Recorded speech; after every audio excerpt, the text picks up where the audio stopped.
waykat bi de daa am la mu way nee na la sa maam sëtu koy jël waaye man Mbaye Mandoor dama ne daa am sët yaa nga xamante ne du ñu jël li ci seen maam seen jukkee maam yu baax ya du ñu ko jël am na sët yaa xamante ne bokkuñu ci ñu déglu sëriñ bi. bu ma dégg vidéo mu wax waxin woo xamante ni kooku dof rek moo koy wax ci réseau. ku toll ni Serigne Touba ku toll ni El Hadji Malick nga mën a dem jëli koo xamante ni c'est un vulgaire violeur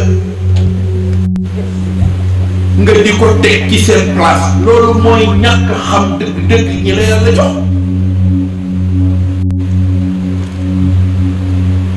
xam ngeen loolu.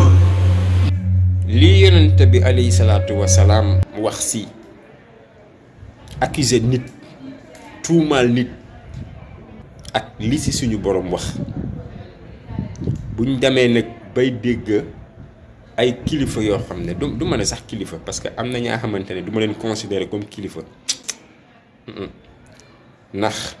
nit koo xam ne jub gi mu jub moo ko may fa mu nekkoon di fa daan doole alalu Sénégal ga na fa moot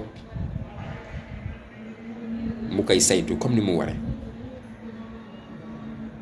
wuteeg ña nekkoon foofu bokkoon ak moom liggéey bi jub tax ñu daxaka foofu kooku yaakaar naa benn toogee fii naka simple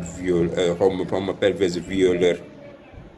loolu man dina ma yéem si certaines personnes bañ kaa wax te li ñu war a wax man day li ma laa ñaan sëriñ bi yow mooy nga fàttali Cour des comptes bi nga xam ne am na ñu mu signalé ñu nekk ci gouvernement bi arnaque lu jëm ci alalu askan wi genre wax yooyu ngeen war a wax signalé ka comme te yéen yàlla daa may